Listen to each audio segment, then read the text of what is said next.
প্রিয় দর্শক, আজকে আমরা কথা বলবো বঙ্গোপসাগরে নৌঘাঁটি নিয়ে যে খবর প্রকাশিত হয়েছিল গত বছর সেটার আপডেট নিয়ে।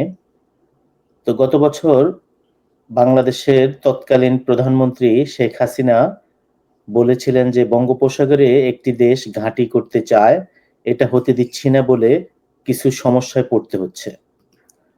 তো সেটা হয়েছিল গত বছর মে মাসের 23-24 তারিখের দিকে। তো এবছর 2025 সালের মে মাস পার হয়ে গেল। এখন আমরা আসলে কতটুকু জানতে পারলাম যে বঙ্গোপসাগরে নৌঘাঁটি কি হয়েছে কিনা, বা সেটা হওয়ার পথে কতদূর আগালো, কারা চেয়েছিল, এ ব্যাপারে কি বাংলাদেশে কোনো ফলো আপ হয়েছে? অল্প কিছুক্ষণের জন্য আমরা যদি ভুলে যাই যে শেখ হাসিনা বা আওয়ামী লীগের কথা, আমরা যদি মনে করি যে বাংলাদেশের প্রধানমন্ত্রী একজন, এবং তিনি এ ধরনের আশঙ্কা প্রকাশ করেছেন যে বঙ্গোপসাগরে একটা দল বা একটা দেশ নৌঘাঁটি করতে চায়, তিনি সেটা করতে দিচ্ছেন না বলে তার সমস্যা হচ্ছে। তাহলে আমরা ঘটনাটাকে একটু ভিন্ন আঙ্গিক থেকে দেখতে পারি। দলীয় বা রাজনৈতিক চিন্তা থেকে না দেখে আমরা এটাকে বাংলাদেশের সার্বভৌমত্ব এবং নিরাপত্তার দিক থেকে একজন প্রধানমন্ত্রীর উদ্বেগ থেকে বুঝার চেষ্টা করতে পারি। প্রধানমন্ত্রী শেখ হাসিনা তখন আরো বলেছিলেন যে একজন সাদা লোক তাকে এই প্রস্তাব দিয়েছেন, তিনি যদি সেন্ট মার্টিন দিয়ে দিতে চান তাহলে আহ, ক্ষমতায় থাকতে কোনো সমস্যা হবে না। তো এই সাদা লোকটি কে? এটা কি প্রেসিডেন্ট বাইডেন না জর্জ সোরস? কারণ প্রেসিডেন্ট বাইডেন বার্মা অ্যাক্ট পাশ করেছেন 2022 সালের 23শে ডিসেম্বর, এবং বার্মা অ্যাক্ট ও চীনের সাথে যে ঘিরে ধরার নীতি, সেটার জন্য আমেরিকার বঙ্গোপসাগরে একটা নৌঘাঁটি দরকার, এটা তারা অনেক দিন থেকে বলে আসছে, এটা তাদের চাহিদা। আবার একই সাথে দক্ষিণ এশিয়া অঞ্চলে ইউএসএআইডি এবং ওপেন সোসাইটি ফাউন্ডেশন জর্জ সোরসের একই সাথে কাজ করে। জর্জ সোরস ভারত, বাংলাদেশ এই অঞ্চলে তার প্রভাব বিস্তার করেন, রাজনৈতিক এবং অর্থনৈতিক পরিবর্তনের জন্য কাজ করেন, কালচারাল অঙ্গনেও তারা কাজ করেন। তো কে বলেছিল আমরা সেটা জানি না, কিন্তু তার কাছ থেকে আমরা এই জিনিসগুলি জানতে পেরেছি যে বঙ্গোপসাগরে একটা নৌঘাঁটি চায় কেউ, এবং সেটা তিনি করতে দিচ্ছেন না, সেজন্য সমস্যা হচ্ছে।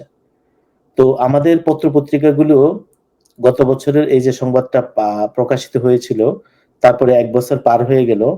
তো দেশের পয়েন্ট অফ ভিউ থেকে যে সেই খবরটার এখন কি অবস্থা, কতটুকু সত্যতা আছে, বা আসলে কি কোনো আপডেট হয়েছে কিনা, এবং এই সাথে আমরা মিলিয়ে দেখতে পারি যে সাম্প্রতিক সময়ে হিউম্যান করিডোর রাখাইন অঞ্চলে, তারপরে আমাদের বাংলাদেশের চট্টগ্রাম সমুদ্র বন্দর বিদেশিদের কাছে লিজ দিয়ে দেওয়া, মাতার বাড়িতে গভীর সমুদ্র বন্দরের উদ্যোগ, এই যে কাজগুলি চলতেছে এর সাথে নৌঘাটির কোনো সম্পর্ক আছে কিনা।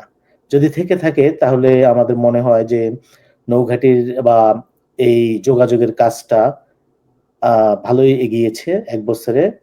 কারণ হলো যে 1 বছর আগে এগুলির কিছুই ছিল না, আমরা শুধু আলাপটা শুনেছি। আর 1 বছর পরে আমরা দেখতে পাচ্ছি যে বাংলাদেশের দক্ষিণ পূর্বাঞ্চলে, চট্টগ্রাম অঞ্চলে, সমুদ্র তীরবর্তী অঞ্চলে অনেক ধরনের ঘটনা ঘটতেছে, এবং বর্তমান অন্তর্বর্তী সরকার ক্ষমতায় এসেই সেন্ট মার্টিন আইল্যান্ডকে টুরিস্টদের জন্য নিষিদ্ধ ঘোষণা করে দিয়েছেন। তো এই যে ঘটনাগুলি ঘটতেছে এগুলির সাথে আম, আমাদের জাতীয় নিরাপত্তা ও সার্বভৌমত্বের যোগাযোগ আছে কিনা এবং নৌঘাটির সাথে সম্পর্ক আছে কিনা, সেটা নিয়ে আমরা পত্রপত্রিকায় কোনো খবর দেখতে পাচ্ছি না। তো একই সময়ে গত বছর 14ই মে 2024 নিউ এজ পত্রিকায় একটা ওপিনিয়ন প্রকাশিত হয়েছিল, সেটার নাম হলো Washington's proxy war in Myanmar continues along China's border. মানে হলো চায়নার বর্ডারে ওয়াশিংটনের যে প্রক্সি ওয়ার সেটা মায়ানমারে চলতেছে, এবং সেখানে বিস্তারিতভাবে এই যুদ্ধ নিয়ে অনেক কথাবার্তা আছে। সেখানে বলা হয়েছে কিভাবে আমেরিকা সাপোর্ট করতেছে বার্মার অপোজিশনকে এবং বার্মার সামরিক জান্তাদের উপরে কিভাবে আক্রমণ চলতেছে, আমেরিকার আলটিমেট গোল কি, এসব ব্যাপারেও কথা আছে। চীনের সাথে আমেরিকার সম্পর্ক। তো তখন নিউ এজ পত্রিকা এই খবরটা ছাপিয়েছে 2024 সালে।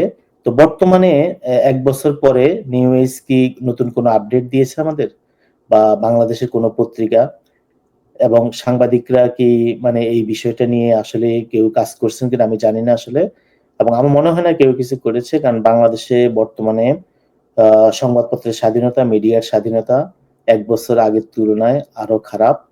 খুবই মানে বেশিরভাগ সংবাদই মানে প্রকাশ করার ব্যাপারে আমার মনে হয় যে এক ধরনের চাপ আছে, না করার ব্যাপারেও অনেক সময় দেখা গেল যে পত্রিকাগুলি সংবাদ প্রকাশ করছে, তারপরে আবার তুলে নিয়ে নিচ্ছে, ভুল হয়েছে বলতেছে বিভিন্ন কারণে, কিন্তু এতে মনে হয় যেন যে এক ধরনের সংবাদপত্রের উপর প্রভাব বিস্তার করা হচ্ছে।